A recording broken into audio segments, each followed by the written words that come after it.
My name is Bert, and this is the Still Life Podcast.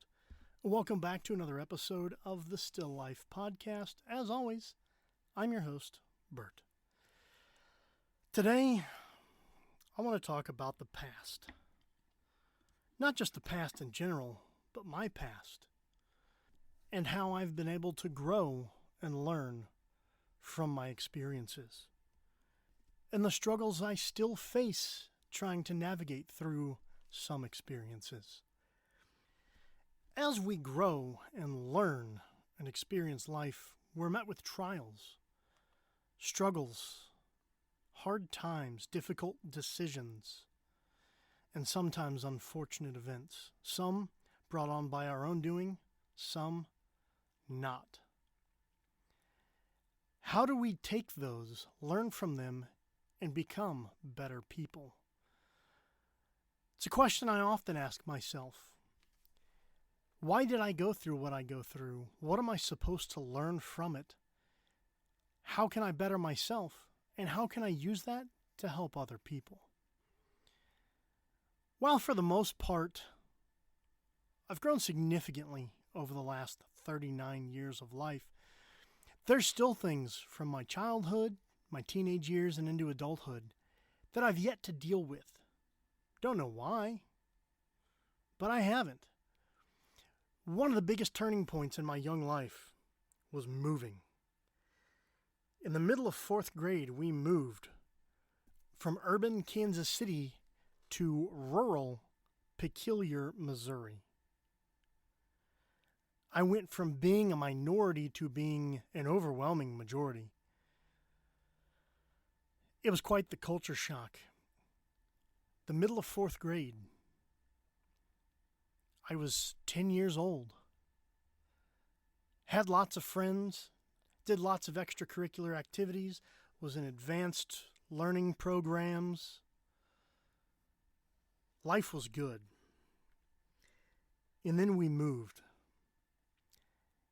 And that move shattered my world. I went from being an outgoing, athletic and social kid to becoming an introvert, seldom leaving my room, keeping my head in books, playing with Legos, not really doing much else.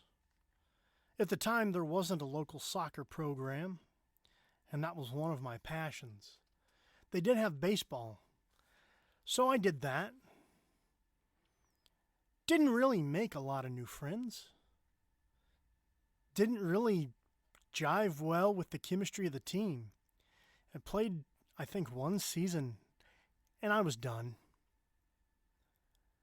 I just didn't want to be around people. I didn't want to have to make friends all over again. I didn't like starting over. And now at 39 years of age, I've really spent the last half of my life trying to overcome those hurdles. It's a daily struggle. There's times I don't want to leave my bedroom. I don't want to leave my house. I don't want to talk to people. I don't want to meet people. I want nothing to do with people. I'd rather stay at home, watch Netflix, read a book, or sleep the day away. Sometimes I have to push myself to get out there and do things, get out of my comfort zone, go be social,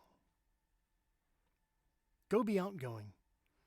Because I know it's in me. I've seen it before. That doesn't really mean that I've worked through my struggles. In fact, I know I haven't, and I don't really know how. But that's why it's been important to me to turn to someone else for help. I have a therapist that I speak with. She can tell me things that nobody else can. And that normally, if heard from other people, would probably upset me quite a bit or make me pretty angry. But she's straight to the point, and I appreciate that from her. She's very candid and honest. And she doesn't try to sugarcoat things or BS what's going on. She calls it like it is. And honestly, it's kind of refreshing. In addition to that, I know I talk about them frequently, but my family at Emerging Vets and Players have been a huge help. Whether it's talking to current or former professional athletes or combat veterans, I always find something in common with everybody I speak with. And oftentimes, I find people who have been through similar situations. And it's nice to have someone that, in some small part, can understand what you've been through or what you're going through now. And having that family that I can call or text anytime, for any reason, has really helped me grow personally and professionally. They mean more to me than they probably know, and have changed my life for the better. And for that, I'm grateful. And while I've come a long way, I still have a long way yet to go. Through good, through bad,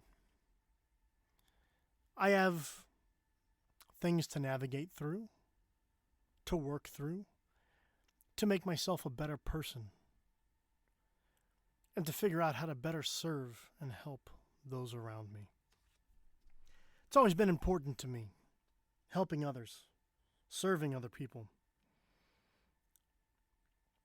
I've always had a passion for it. I've always just tried to love people.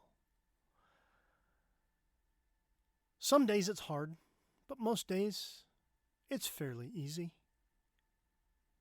I love to lend a hand and help where I can, and my zeal for helping others sometimes gets me in trouble, though. In relationships, trying to help when help's not needed, or when the only help that's needed is an ear, and I'm trying to fix things. You see, that's another thing. It's not inherently bad wanting to fix things and make things better. But it becomes a problem when you're trying to fix things that people don't want help fixing. And that's a line I'm learning not to cross. Some days I'm successful with it. A lot of days I'm still not. And really, when I think about that, why am I helping people? Am I helping people to help them? Or am I helping people to help me feel better about me? And while most of the time it's a genuine wanting to help other people, there are some times where I want to help other people because I need to feel good. And it's a selfish kind of help. But I'm learning how to move past that and to help people the way that they need it. It's a long road, and I'm by no means a guru or expert, but I work at it every day. I still get overzealous and want to help people in ways that I'm either not capable or ways they just don't need help. But I'm better today than I was yesterday, and that's the most important part. While I don't always take a step forward every day, some days I move laterally. But more often than not, I'm moving in a positive direction. Sure, on occasion I'll take a step or two back, but I'm usually quick to regain my place and my progress. One of the other things I'm learning is that receiving correction is refreshing. Being told I've screwed up or done something wrong, in the proper context, of course, it's good to hear because it helps me grow. Now, if somebody's saying something with poor delivery or just to be a jerk, it is what it is. I can generally brush that off. But genuine, honest, and candid feedback and correction means so much more to me now than they did even a year ago. I'm able to take those things and move forward in a positive way. I don't generally dwell on them or get my feelings hurt. Because while it's personal, it's not personal. It's things that I need to hear so that I can grow. More often than not, like I said, it's not people trying to be mean. It's people trying to hold me accountable to growth. And with that, I'd like to thank you for joining me today on the Still Life podcast. For more information on merging vets and players and how you can get involved, visit vetsandplayers.org. That's vetsandplayers.org. Don't forget to follow us on social media, Facebook, Instagram, and YouTube at the Still Life Podcast, and Twitter at Still Life Pod. For questions, comments, topic ideas, or suggestions, feel free to email us, thestilllifepodcast@gmail.com. That's thestilllifepodcast@gmail.com. Thanks again for joining me today on the Still Life Podcast. We'll talk again soon.